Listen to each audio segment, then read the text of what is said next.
about, and when you talk about Ashes is usually dark, black, charcoal. So I discussed with my team and I said, hey, why not? Let's try to implement charcoal burgers, because back then everybody was talking about brioche buns, always white buns.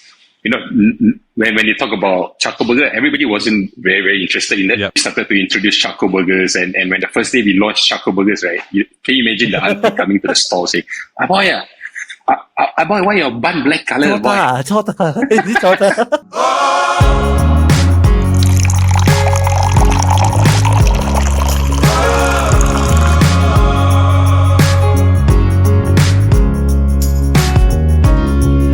What's up? And welcome to another episode of the KopiBros podcast, presented to you by the Chit Podcast Network. Now, for today, we have a very, very unbelievable guest. That jokes. We have Ashes Burnnit founder Syafiq. Honestly, it was such a fun episode. I think maybe I just go through what I thought was fun after I just wrote it back to you, right? Like I thought the way he planned his expansion was one of the smartest things I heard. The way that it's planned and the way that he selected the outlets, how he expanded during COVID, right? It was so smart. And like you realize that there's a lot of thought process that goes behind. Yeah. Like for all the decisions that he made, and for the fact of the matter that he doesn't even have a mentor. I was so impressed by that. Like, there was one person guiding him all the way. And it's like, just by talking to him, you can see why Ashes became so successful. I can understand why, like, the brand itself, Ashes, is so popular. The stories that he told about his journey and how he made it here, right? Really, so that's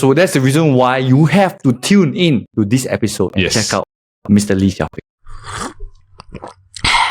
Today we have a very unbelievable guest. We're exploring what it takes to turn a simple idea into a thriving food empire with passion, resilience, and a dash of creativity. From humble beginnings in a hawker store to multiple outlets across the country, one brand has really defined what it means to enjoy a gourmet burger at an affordable price. This homegrown success story is making waves both locally and internationally. Joining us to share his incredible story, founder of Ashes Burnnit, Mr. Syafiq.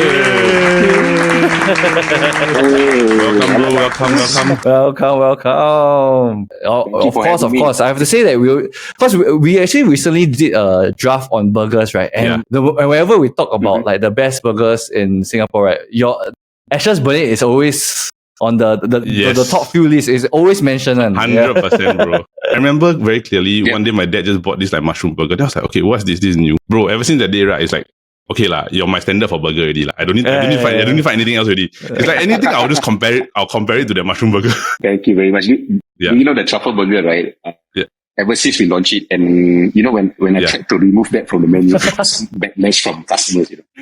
Confirm, bro. Go on strike, bro. Go on strike. Confirm. But Syafiq, thank you so much for taking the time out of a busy schedule to do this podcast with us, especially knowing that you just flew back from Istanbul. I mean, I was mentioning now, it's an honor for me to have here. I mean, no matter what's the time, it's always good to podcast. Now you're the one making us shy. You made us shy already. You see my skin and the face all becoming red color already. So we mentioned in the opening, right, that you are the CEO and founder of Ashes Burnnit. Would you mind sharing with our audience, right, a little bit about what Ashes Burnnit is for those who live under the rock? Really, maybe they never eat burger before in their life. Basically, Ashes Burnnit is it's a second brand that I actually created. Usually, partners, you have different directions, humans here and there. Then we went our separate ways. So that's how I got the idea of creating an Ashes Burnnit brand. So Ashes Burnnit is basically mainly a lot about the fire burning in you, to keep the fire burning so that you don't give up. Oh, wow.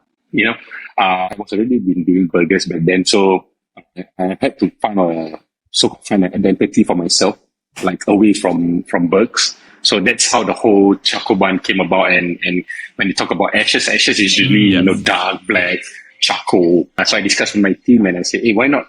Let's try to, implement charcoal burgers, because back then everybody was talking about brioche buns, always white buns. When you talk about charcoal burger, everybody wasn't very, very interested in that. We started to introduce charcoal burgers, and when the first day we launched charcoal burgers, right, can you imagine the auntie coming to the store saying, boy, why your bun black color, boy?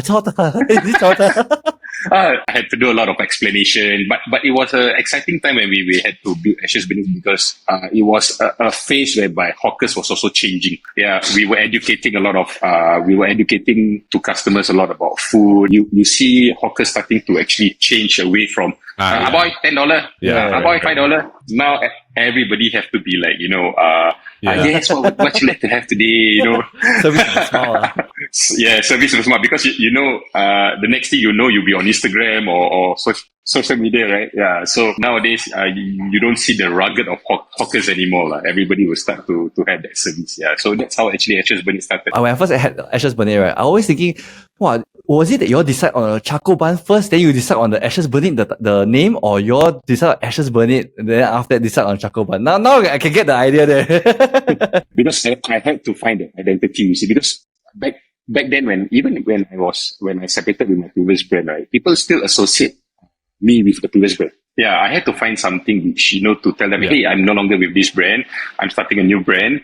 And this is the identity that we are actually focusing on. Ever since then, we never look back. Everybody is just, hey, this is the black bun boy, But like, bro, the thing is that it's like such a identity holder, because the moment you see a black bun burger, right, we immediately as Singaporeans we associate with yes. you. It's like we automatically know it's Ashes. Yeah. Yes. So it's like you see a black box with like the black bun, right? It's automatically our immediate association is you guys already. Yeah, that's how I find it unique in a way, because like even if you talk about new brands that are coming up with burger concepts and everything, they wouldn't go for charcoal bun. They will have their regular like brown butter bun, brioche bun. In Singapore, if you automatically look at charcoal bun, you know that this comes from Ashes Burnnit. Correct. It's an amazing branding. Yeah. So the whole team really did a fantastic job in terms of planning how the branding is going to be like, the identity. But we usually, at the start of the interview, right, we'll usually want to share with our listeners, right, about the origins of our guests, about how, and we usually take it all the way back to your love of food. Yeah. So do you mind sharing your first recollection of how you fell in love with food and why you dive into this industry? Yeah. So the funny thing is, I started in this industry way back when I was in primary school, actually, looking for a part-time job.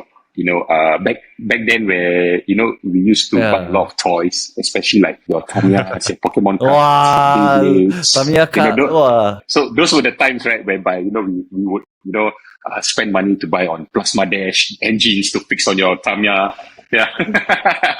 So I needed those money. So what I did was I told, because my aunt was actually running a canteen in Tuas. So my aunt, can I come and work with you?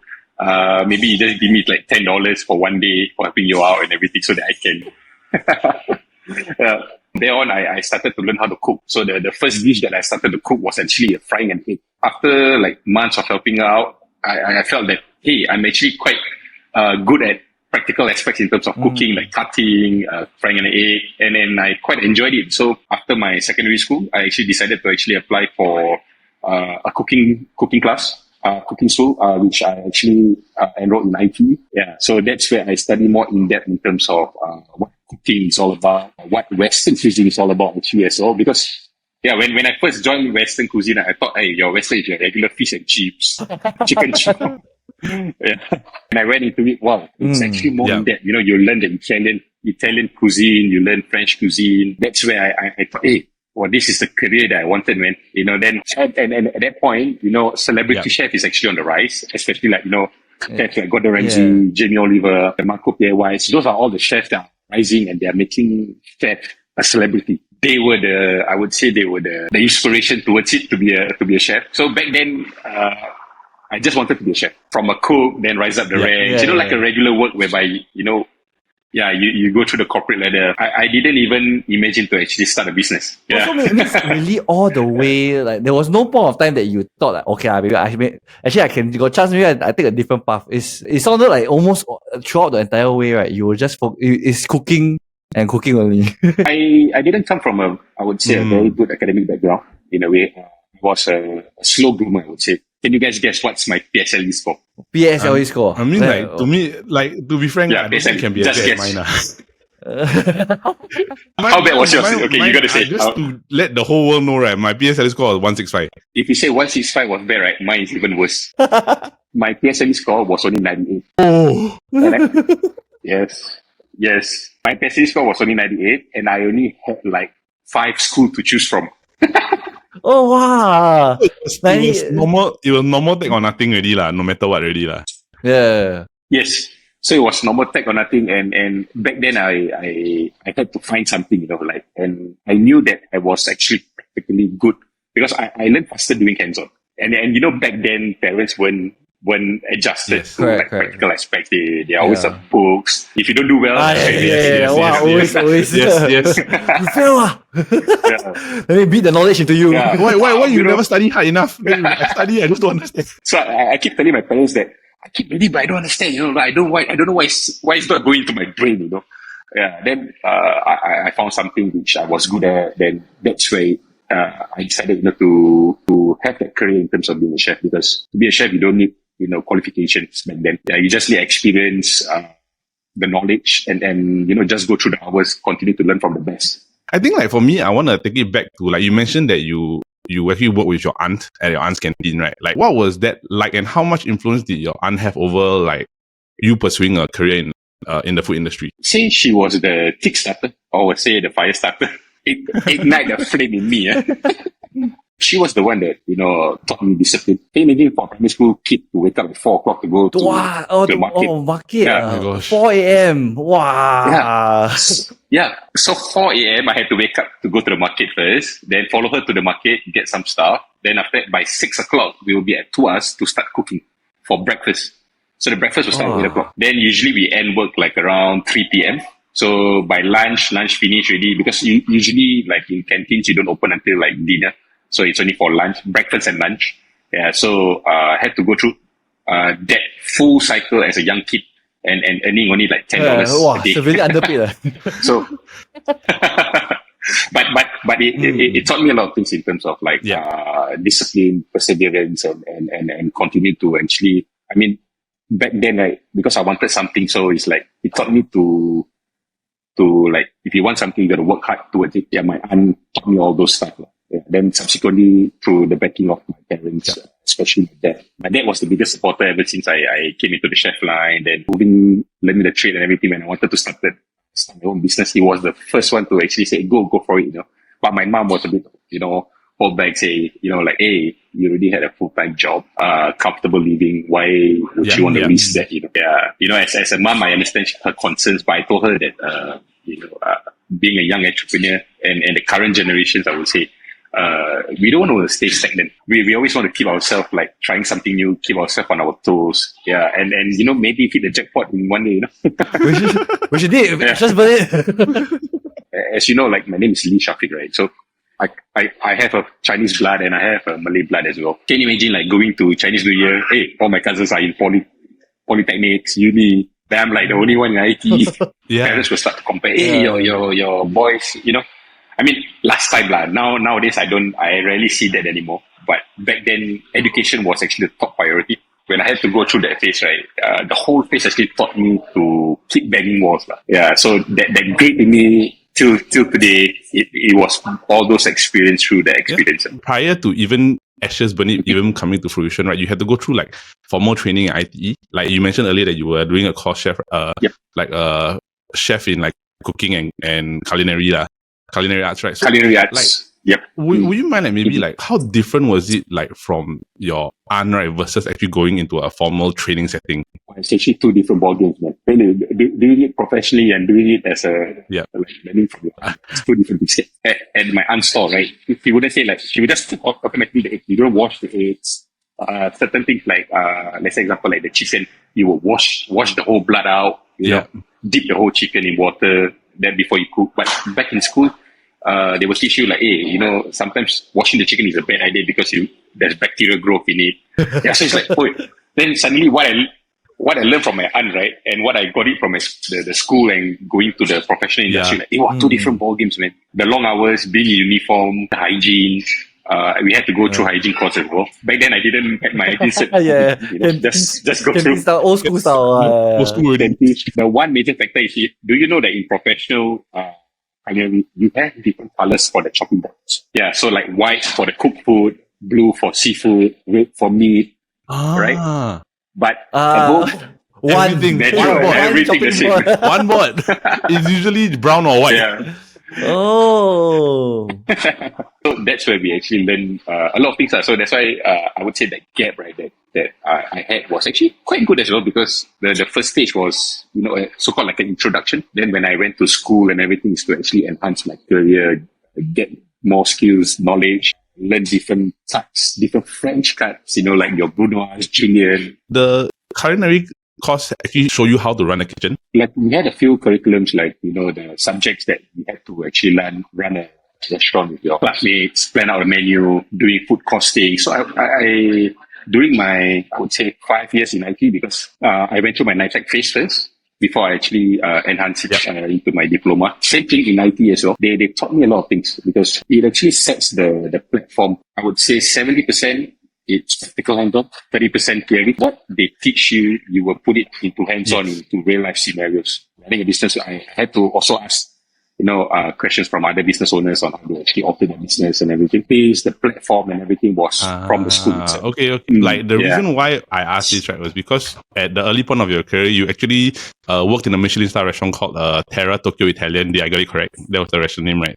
Okay. So, because, correct. The thing about it, right, you're from a culinary school, then you suddenly go into like high pressure situation in like a Michelin star restaurant, right? Like, how was it like working in the restaurant? For me, I actually felt the thrill in it, because back then, being a young chef, right, I wanted to work for, esteemed restaurants, prestigious restaurants, like well-known chefs, because at the end of the day, back then as a young chef, right, we want to collect, in a way, like our resume, working with different Michelin star chefs, like people will say, hey, this guy actually worked with this chef, back then was like actually chasing accolades in terms of, Michelin star for us chefs. You just name the restaurant that you work at, people will automatically know your caliber. When I was working in Terra Tokyo Italian, I was the opening team, and it wasn't a Michelin star restaurant back then. So we were lucky enough, one of the years, Michelin decided to come to Singapore.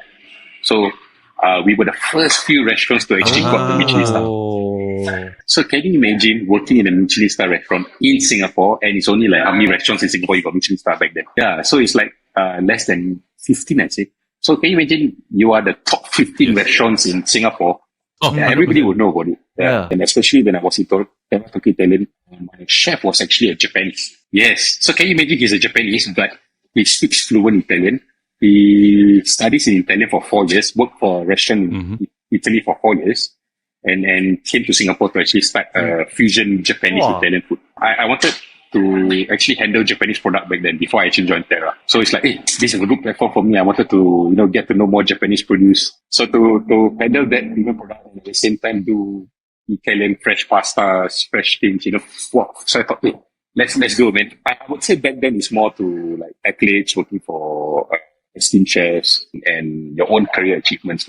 Just out of curiosity, was this something on your bucket list or something that you thought maybe I would do down the line, not that early in your career? It was part of my bucket list, because it was like I wanted to work in a Michelin star restaurant, work overseas, work with a few celebrity chefs or well-known chefs. Got the ladder to be like an executive sous chef or executive chef one day. Yeah. So that was the end. So I didn't have the idea of actually opening up a cafe or restaurant for myself. Working in a Michelin restaurant, then after that, when you're learning so many different skills, but then after that, you ultimately left the restaurant life to set up your first burger store at Golden Mile called Burks. I still remember Burks. What drove you? Because it's a very big decision. Because your trajectory is, I'm one day going to become my own executive chef. So, I had this one turning point when I was working in Terra. This is true story. Okay. So the day that we got the Michelin star, the chef went out to actually celebrate the restaurant manager. So just the both of them, leaving out the whole team. Oh wow, that's shocking. Yeah. That was the turning point for my career in a way whereby, is this what I want to do? Helping someone achieve their dream, but then not your dream. Then second, I thought that we want a family in a way in the kitchen, because usually you work in the kitchen like 6 days a week, 12, 14 hours every day. It's like a family. You see your kitchen crew more than family. 100%. So they were your family. So like when I felt that, right, it's like, can you imagine like your father left you? Yeah, so I felt that in my heart. Then I thought, hey, shit this. I want to create something and don't want to feel this way anymore, being left out, and I want to treat my workers better. Because back then, when you talk about kitchen, right, it's always people think that it's the Gordon Ramsay kitchen. Yeah. Oh, you get F every single day, you get scolded every single day. Yeah, but in actual fact, right, if you look at the current situation now, we have already moved on from that. Now kitchens are no longer like, get this shit done, throw all these things, the pots and pans flying, I grew up from that era. Then when I started the business, I thought, I say, hey, I want to create something. I want to create a more family oriented place with a team that want to work together with you to achieve their success together with you as well. So that's how I actually met my previous partners, because Indra and Vish. So Indra was my ex-schoolmate. Vish was my in the same restaurant as well. I called them and say, hey, guys want to start something, our own business. We're still young, no commitments, no nothing. Let's do something. Back then we were only like 23, 24. Yeah, well, very young. Yeah. Very, very young. We decided to actually, during our work, every time during a split shift, we'd actually meet up to actually do some planning of how the business and everything. At that moment, like Instagram and I would say Facebook were actually on the rise. We saw that there's a lot of trendy foods, but then trendy foods, right, is actually nice food, nice pictures taken, nice photographs. So we brought that idea of, hey, why not create something trendy, like people have never done it before. So we put whatever savings we had, and it was really $0 back then. We decided to actually start in a hawker, because with less than $20,000, you can actually start a business in a hawker center. I would say they keep saying that hawker food, foods like lemak, chicken rice, those are food that you grew up with. But we keep forgetting that, hey, we grew up with Happy Meals, all these, no, bro. Yeah. That's true. Then why are we not talking about burgers? I mean, like, as a kid, everybody would want burgers, right? That's the food we grew up with also. Why not we do burgers in hawker center? Just like keep this stigma of hawker food. It's only got to do with like lemak, Malay food. So that's how it all started. Then we did like R&D, 6 months worth of R&D, blind tastings and everything. So a lot of work done beforehand. Then we started, basically back then was burgers. Yeah. So the original idea for the burgers was really relating to the Happy Meal. Oh, but that's such a good that's so good cool idea. thing to do though. It's like such a novelty thought process. Yeah. Yeah, and we wanted to actually, in a way, educate people more about different Western food. Initially, the whole idea was to actually do a French cuisine in the hawker store. But then we decided to change, right? Because we also thought about like, hey, French food, people would eat that every single day. Yeah. But what would you eat every single day, and what food that you grow up with? Burger. Right? You can eat burgers every single day, man. One of the time when Ashes Burnnit came out, right? It's like, and Burke first came out as well. There was a very huge gap between like the burgers industry, because like last time it was just like McDonald's, and after that Carl's Jr. The best burger I know is Carl's Jr. Yeah. Or it was like the only thing after that was like restaurants. Restaurant like level. A restaurant like high-end restaurants to eat like nice burger. You would never think at that point in time you could go to a hawker center and eat a burger. To get that good of a burger. Yeah. Yes. To be honest, right, when we first started the whole business, right, we spent $0 on marketing. Can you imagine? Oh. Yeah, $0. Like I would say we were thankful and amazed by all the bloggers, right? Because like everybody wanted to be an influencer. In order for you to be an influencer, you need to find something interesting for the viewers. So back then, burgers in hawker scene was something which nobody ever done before. So we became a topic. Then that's such a smart idea. Then people start looking for you. In the food industry, especially in Singapore, it's one of the most challenging and difficult sectors to navigate. We did some research. It said in 2024, 3,047 out of 3,793 newly registered businesses closed down doing the burgers at the food store. Right? What was like some of the first few challenges or like really hard battles that you had to overcome? Oh, actually, there's a lot, man. I can imagine. So because at that point so young at 23, 24, then you're like diving straight in. You're just a three of your. We had to do a lot of I tell you, we worked 7 days a week. We had no off because we wanted to get back our returns, no salary, and at the same time, because when at a young age, we do not have a lot of contacts with suppliers and everything, so we had a lot of try and errors different with suppliers. But the one thing good, when the bloggers started to post about us and everything, you get more context from suppliers out there giving you cards. Yes, okay. Yeah, so that's where we actually, I would say, we grew. But one of the toughest phase that we had was because working in a like I would say like a less than a 10 square meter kind of space in hawker center, we were so immune to luxury space in restaurants, having all the beautiful equipment. Can you imagine, like, you do not have all this now, then you got to run the bloody hawker stall. And to talk about that, back then we were selling the burgers at $4.50, bro. $4.50. Wow. Yeah, we sell it so cheap, whereby we forgot that, hey, guys, what are you working for? When you selling $4.50, how much you gonna profit up? So back then, then we decided, $4.50 was the introduction. We wanted to get a lot of, marketing, saying one of the cheapest burgers. So like back then we had to do like a lot of burgers. Can you imagine, like one day we do like 300, 400 burgers? And back then our patties are all handmade. So we had to grind the meat, hand mold it. Preparation wise and everything, we really had to take like 3-4 hours a day to stock it up. Back then, with $4.50 we sell a burger. How much you need to sell to hit your target, man? Yeah, so can you imagine if you're already very tired? Let's say example, like today 400 of your burgers you sold out. Okay, today you hit target, but the next day you need to stock up like the 400, right? Crazy, bro. Rabak, bro. Depends, bro. Something about burger, bro. You know, like back then, right? My partners and I, we were also even like when we go back and sleep, right? We were thinking like, how to do the next day service, bro. Yeah. Really, like how can we make things better? Like, when social media posts your brands and everything, then you will receive a lot of customers, right? Bro, these customers are like going for a rock concert stampede, bro. When you guys open? What time you guys open? What time already? I said, I had to like, auntie, relax, we stocking.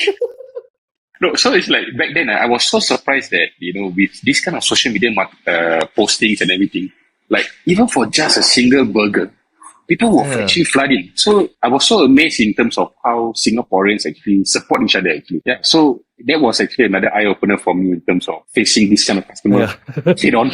Because you can bro. In hawker center, where you want to run, bro? It's just your store. Hey, I go to back check something. I go back check something, you turn around into the wall. Hey, bro, I still see you. What are you doing?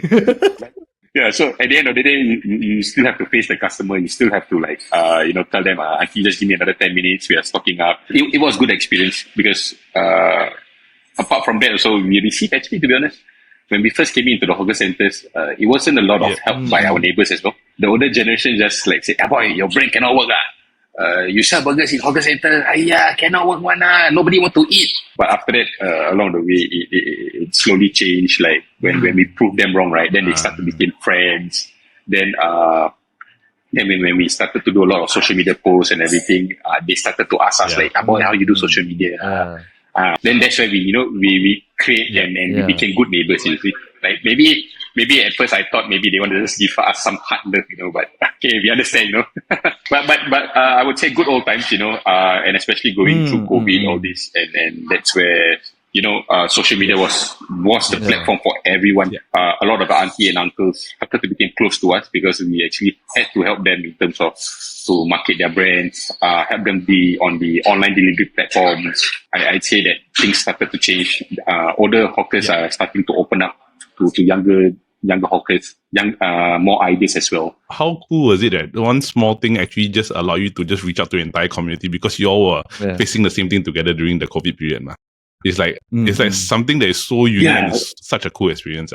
I just got to ask, right? Like, what made the decision, or what was more or less like what was behind the decision for you to part ways with Bugs and actually start afresh with Ashes? You remember that previously I was telling you that I wanted to actually create a family environment oriented company. When the decision to leave Bugs actually was because we had two different directions on how we want to actually operate the business. I mean, back then being young, you had a lot of opportunities, investors coming in with big bucks telling you, hey, I want to invest in you, this, that, here and there, But I wanted to actually grow in a more organic way. So we had two different ideas. So we came to a conclusion that I couldn't be with them anymore because at the end of the day, it's two against one. So at the end of the day, whatever decisions that's going to...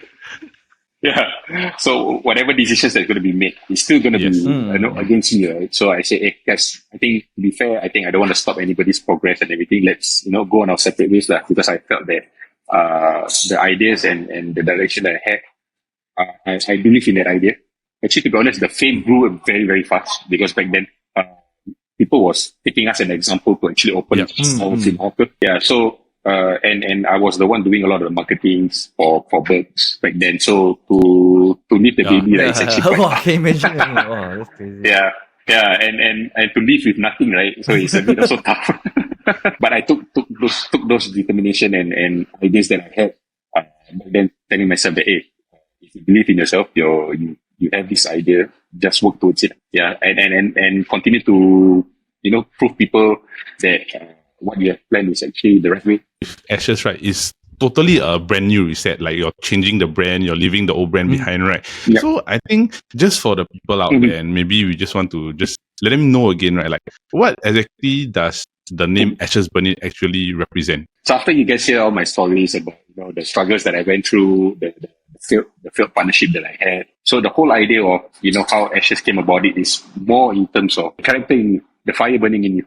I mean, everybody have that drive, that fire and everything, right? This is just a joke, basically, right? Burke started with B, Ashes started with. Yeah. And last time I come from a normal technical stream, so I hardly see A's in my report. So You're gonna start off with A. So let's start off with an A, right? That's a joke, right? So yeah, it's more in terms of a character-wise and everything. The main thing was the buns, like what I mentioned previously. So charcoal comes from Ashes, the powders, right? So that's how the whole idea came about it, from food to character-wise and the attitude towards individual. Yeah, and I didn't expect the name to be like going into that direction. No, because honestly, it's so unique. Yeah. No, it's really unique because even we mentioned earlier, right? Even for me now, right? Every time I see like a black charcoal bun, I would think of your side. In a very traditional sense for a burger, right? It's always either a brioche bun or a white sesame bun. I'm curious, right? Like, what was the decision behind choosing a charcoal bun? Like, was it a flavor enhancer, or was it more like for branding, or was it just something that you thought, okay, I think this is. So surprisingly, it's actually a lot of factors into it. Firstly, I talked about the social media aspect because we wanted to have something which stands out in terms of when customers take a picture, they know that this comes from this, right? So that was one, social media. Second, I had to actually come up with an idea that is away from books. Yeah, because like what I mentioned previously, people associate myself with Burks. Even after 4 months or 5 months of leaving Burks, right? People still associate me, hey Syafiq, so how's Burks? They do not know about Ashes Burnnit yet and everything. So when I explained that, okay, this is a new concept that I created, even though it's a similar concept in terms of like burgers and burgers, but we had a different idea in terms of how we want to expand and grow, because we wanted to make it more of like a community, and that's one of the reasons why we actually expanded more into the heartlands. Yeah, instead of going to like malls, Arab Street, cafes. Yeah, we wanted to still maintain affordability for the masses. The main thing is to actually tell people that I no longer associate with books like back then. That was the main target actually. Wow, but it's crazy because now you already. Ashes Burnnit has really expanded crazily and now have like 9 outlets in Singapore. But it's so great that you mentioned that you focus more on the heartland areas. It's usually surrounding like coffee shops, kopitiams, and it's a very highly scalable approach. But was there any hesitation or pushback in choosing this compared to the conventional burger restaurant model? Yeah, actually, to be honest, along the way after expansion, right, to your second, third outlet, there's always temptation to, people will say like, hey, Syafiq, why you don't open like Shake Shack again? Like, why you don't have a standalone? Bro, I tell you that temptation, right, so high, really very high. But I told myself that, hey, the reason why we are not doing this is because, imagine, let's say, example, I started selling burgers at $5, $6. Then suddenly when I scale it up and I started selling like $12 burgers, $15 burgers, there's a huge gap and I would actually lose a lot of my customers. That is one of the reasons why I didn't go and step into, say, the bigger scale out. I mean, if let's say one day we were to step into the bigger scale itself, we would actually still maintain the prices affordable for the masses. Yeah, because that is what Ashes Burnnit is. Right now, we are doing a lot of projects whereby we're aiming for the younger masses, primary school students, secondary school students. So if I don't maintain that price, right, I don't think they can actually get any burgers. That's very true. So the community part of Ashes Burnnit still has to be there. That's the reason why we actually enter the heartlands. And I feel that by going to the heartlands, I can come to you.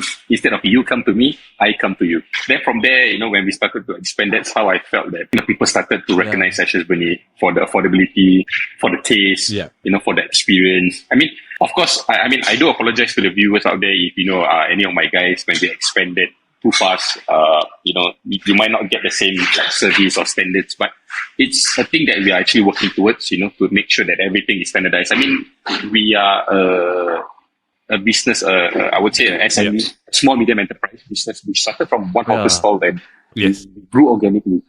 We did. I did not have any mentors or whoever to actually support me from the back to teach me on hey, Syafiq, don't do this, don't do that. It's I would say a life case scenario whereby, hey, Syafiq, when you do one mistake, that's it, you'll be losing a lot of money. So you mentioned, right? So when you go to heartland areas, right? When you scout for locations for each of them, right? What makes you choose the site or is there any thinking going behind that? So the funny thing is the first how we actually started to plan our expansion was actually through COVID. So people say that COVID was bad and everything, but to be honest, to tell you, you can ask a lot of F&B businesses. COVID was the best time. I can see COVID was the best time. Yes, because especially for highlight areas, areas. Everybody every day. Yes, every single day deliveries and everything. So from there, right, when we first started to do island-wide deliveries, I get to study a lot of the geographic in terms of the mappings on where our customers are. Yes, because every day we'll be receiving orders, right? Hey, deliver to Choa Chu Kang, deliver to Sengkang, deliver to here, deliver to there. So from there, we started to plan the main bulk on how we're going to expand the business. That's damn smart. I told my guys, hey guys, why we keep delivering to Choa Chu Kang, man? Every single day, but we don't have an outlet there. So that's where we started to scout and everything. Yeah. So that's how we slowly play around. I would say we do not expand aggressively. Hey, within 2 months, I will just launch 3 or 4. Yeah, because we still want to maintain the pulling factor in terms of, hey, now Ashes in Sengkang, come, then everybody will be flood there. Then maybe 6 months down the road, then we will go to, Ang Mo Kio, that's how we try to play the game. Even, when investors start to come in, they offer us locations and everything, we decline. Because we stay true to the brand, and we tell them that if you guys want us to be there, you got to follow our timeline. Okay. That's where, when we launched in Sengkang and everything, the landlord was so happy that, they offered us another locations and everything. Yeah, so at the end of the day, it's for us, is you got to prove to someone your worth, right? That's how we're trying to do. And of course, we had a lot of loyal supporters and well, to be honest, ever since launching Ashes and now, we really do a lot of support. I would say so because even talking about how you guys expanded, right? It actually was smart because if you're delivering to that particular location all the time, if you open a location there, you can still deliver, but you just cut the time short, your delivery timing out, which is actually I was that was a very smart business way of business plan and development way. And we utilize, because as I think the past 2 years, Grab have been very aggressive in terms of the delivery platforms.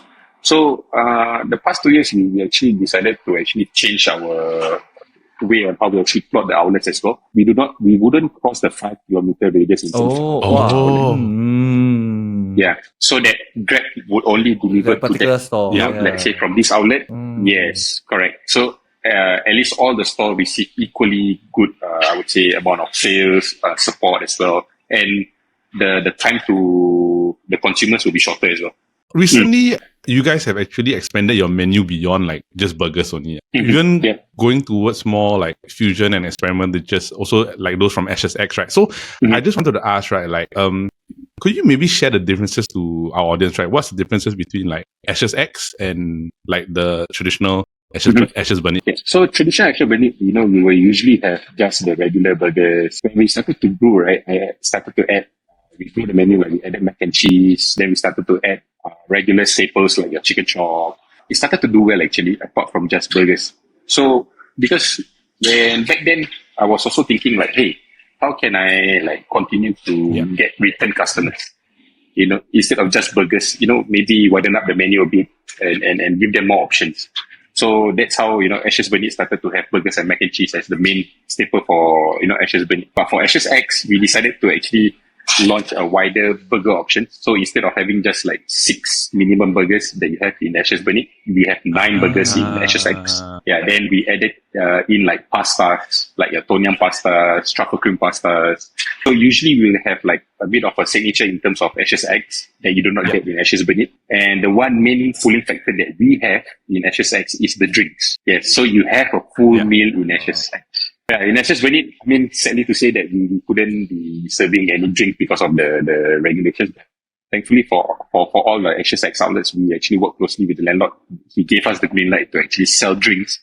So that's how we actually got the whole concept of, hey, if you go down to Ashes X, you could get a full meal. You can have like pasta with drinks, mac and cheese with drinks, burgers with drinks, like a really full meal just purely in Ashes X. So we have like flavors like our childhood, usually like Solero. You love Solero, right? So we created that drink, like we call it Fizzy Solero, Fizzy Blue Lemonade. Yeah. So we created flavors that I would say my childhood face when I grew up, when I eat and everything. So I try to replicate that. Yeah.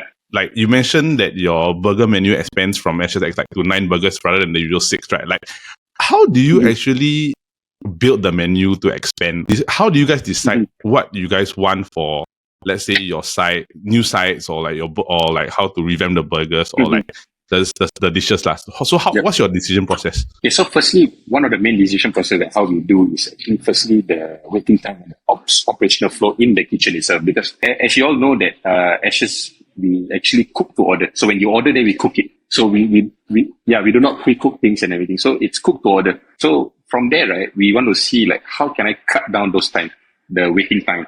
And from there, right, like if let's say I have 9 burgers, if let's say the customer were to order like 9 different kind of burgers at one go, how fast can I dish out? Yeah, makes sense. Yeah, so the first thought process that we had in terms of curating the menu and everything is the operational flow in the kitchen itself, because we have a very small kitchen, storage space as well. So, and being in a hawker, people wouldn't want to wait more than 10 minutes. Even if you have queue, they don't care. They say, you took my order already, 10 minutes, I want your order. I want my order. So, the major factor is actually the waiting time. Second is how we can actually curate different flavors, different burgers, right, with the same protein. Because we do not have a lot of storage space. We only got 2 chillers. And thankfully, we work with a lot of good suppliers out there that can deliver it to us every single day. Yeah, if not, bro, I cannot sell. Stock the die. Cannot be stock. Yeah. So from there, we do a lot of R&Ds, and of course, we try to get inspiration from overseas, especially in the US market. The trendy burgers, and try to replicate back here in Singapore. The burgers actually come out of nowhere. It's like stuffed meat. Hey, I decided to mix my let's say take the patty, mix with my favorite meat here and there, blah blah blah, do different sauces. And then that's how the whole idea came about. Trying out different, doing stuffed meal and everything. That's how the burger started. The best thing to do is use your stuff as a guinea pig to see whether it's nice or not. Hey, actually, to be honest, right, some of them actually create good burgers, man. That's the reason why we actually put their burgers up there as well. Give my staff an opportunity to actually have that, a bit of fame for them as well. Yeah, so I felt that, we got to bring everybody into this. If not, they will feel left out. One day they feel left out, they will leave the company. So I don't want that. I mean, like you built your company with like the people involved, right? And your staff is also equally as important as like the brand that you actually create. I want to move to one of the coolest things that you've done. And to me, when I first saw this on the Instagram post, right, I was like, oh my gosh, this is so cool for a Singaporean brand, was the fact that you actually set up like a store in New York. I'm curious, right? Like, how did you guys get the opportunity to open an outlet in like New York City? Yeah, so we had this opportunity when Sito came to one of our outlets in, I think, Food Center. So he had this idea of having a Singapore hawker centers in New York City. So he offered us a store. So we decided, I discussed with my team, say, hey, guys, want to take this opportunity and open a burger store in a city of burgers. Everybody was telling me, you're crazy, bro. You're fighting with the big boys. I said, never mind, just fight with the big boys lah. At the end of the day, if it fails or what, at least we try it. But if it succeeds, then of course we're not looking back anymore, right? So we decided, hey, Let's, F it. Let's Go. go. No regrets. Yeah. I think I would say street food in New York City. So we do burgers, we do roti john as well. Yeah, we do roti john because in Singapore, I would say roti john was used to be famous, but nowadays the younger generations, they are not into like roti john. But in New York, roti john was flying, man. Confirm, bro. Never see before. Yeah. Yeah, never see before. So we had this blogger came down. He had like, wow, back then, like 300, 400K views about our roti john. Wow, bro. Flying, man. Then after that, you can see the comments. Everybody was like fighting. Hey, roti john comes from Malaysia. No, it's not from Singapore. Standard Southeast Asian food battle about who where the thing originated from lah. One of these just we decided to go there was to actually plant a flag there, just to let people know that hey, the business we've been there, we've tried organically. Because it's so crazy, especially really the big boys in New York. Wow, usually people think about burgers is really in New York, and for the fact that over there you made a name for yourself even with bringing roti john over. Yeah. But the sad part is I couldn't serve my charcoal signature cola there. Why couldn't you serve it in New York? I should have done my research better before going there.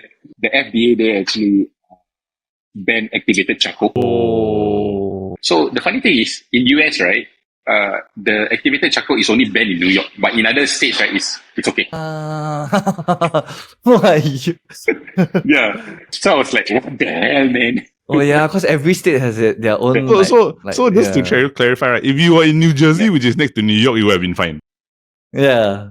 Oh my gosh. Yes. At the end of the day, it's not about the charcoal. We wanted to actually just plant there, no matter what. Just letting people know that hey, a small homegrown brand is actually now in the big city. Like, was there a decision to go with a slightly different approach, like maybe an Asian style menu in New York, rather than like how the menu was in Singapore? Yeah, so we had a balance of a bit of Asian and regular cheeseburger. So we did like satay burgers. I mean, satay burger is flying, man. Yeah, I don't know why they love the peanut. They love the peanut sauce. We could have done better if we were in a better location, I would say. Yeah, because we were in Manhattan, so we had to sell things at a very expensive price. Yeah, so if I could sell like the satay burger the same as how we sell in Singapore, like $6, $8, bro, I tell you, they will come down every single day. I wouldn't be surprised, dude. So yeah, they would try like once a week, at most also twice a week. But it's good that we still get regulars. Do you know that we're still receiving like feedbacks from customers messaging us? Hey guys, when are you guys coming back? We want your roti johns and there. But it was good times, and we get to build, I would say, different community, get to build contacts that I've never imagined myself. Yeah. Work with Enterprise Singapore. I've never worked with Enterprise Singapore. I mean, who the hell in a bloody hawker store? Why would I want to work with them? Yeah. So I would say it was a very, very good experience. I believe one day you'll go back, bring roti john and satay, the satay chicken. Never back down, bro. I will continue to go there. The main optimum goal for the brand and myself is to still have an outlet overseas, because we feel that being a Singaporean brand, in order to be recognized here locally, you need to be out there. Yeah. I don't know why. It's just a stigma of Singaporeans. It really is. Any industry like this is also the same. Even in the music industry, same thing. It's you're like, oh, wow, you go overseas. Then you think that you become more popular. Before we wrap up, right, Syafiq, we would really love to know what are your plans for the future, or do you really have a vision in mind for Ashes Burnnit? The goal is still to be, the burger brand that you grew up with, in terms of the whole community, and a local chain. Something I take examples like how Jollibee started, McDonald's, KFC, they all started locally in their own state before they actually grew up, being a worldwide brand. So the whole idea for Ashes Burnnit is, of course, the first stage is to be well known locally before we move on to the world stage. Really creating your own happy meal. Yeah, but of course, apart from that, it's to also grow the group. So we are actually, as you know, like we also now have like other brands like Chitties, Chabo. So giving opportunities to different people to start their own brand as well under our wing, because we already went through the whole hassle of learning it. So we want to skip the first stage and second stage for them. So we give them that platform to actually start together with us. Really looking forward to it. Looking forward to it. So when I go wherever I travel, I just burn it. I tell my kids, hey, Wow. Yes. It has to be that way, bro. It has to be very much like, Ashes, hey, let's go. yeah. One day I want to be splitting you guys. Say, let's go to Ashes UK. Like Ashes UK. That'll be so cool. It's like okay lah. Maybe one day I'll be hoping. Okay, well, I need a taste from home. Then I see. Hey, go Ashes lah. They down there only. For us, right, it would really be a brand that we grew up eating. Like we see it from the start. Then after that, we can tell our kids, wow, Ashes. I was there when they first. When it started. Yeah. I thought Syafiq, I was one of the few that line out. Well, I think we really learned a lot from you today. And of course, we understand you're such a busy person. We don't really want to take up so much of our time, especially you're still stuck at JB. After a flight from Istanbul. After a flight. No worries. For those of our audience who don't know where to find you, can you please let them know where can they find you on social media and where they can find out more about Ashes Burnnit? So we have a website, www.ashessg.com. All the informations are there. If you guys want to follow us on TikTok, Instagram, we are on Ashes Burnnit. You can just type out on the search button. But if you want to know all the 9 outlets we have here in Singapore, you can just go through our website. All the opening hours, operation hours are all there in the website. Everybody after hearing this episode, they will be just rushing to Ashes to get a burger. Because honestly, why wouldn't you? Yeah. Hey guys, maybe after this session, let me give you guys a text. Maybe your burgers. Then maybe we that will be so cool. We can plan a challenge and see who serves the most burgers. I would do that. I would totally do that. I would. You see, I'll be there every day. I'll be at one Ashes. Just. Those are the things that we actually open up to do some collaborations with brands, podcasts, any people who are actually looking to do collaborations with us. We are actually looking to having that fun in terms of building the community. Yeah, so we want to look into that. Yeah, you can hear it when speaking to you, right? That you're really focused on really the family style, trying to bring as many people up together with you. That's why we have to bring in Singaporeans that support local. Why must only overseas brand come Singapore then you long queue? Always the case. Always the case. Some of them So we got to so we must have this shop have new burgers. Then people queue. Thank you guys for having me.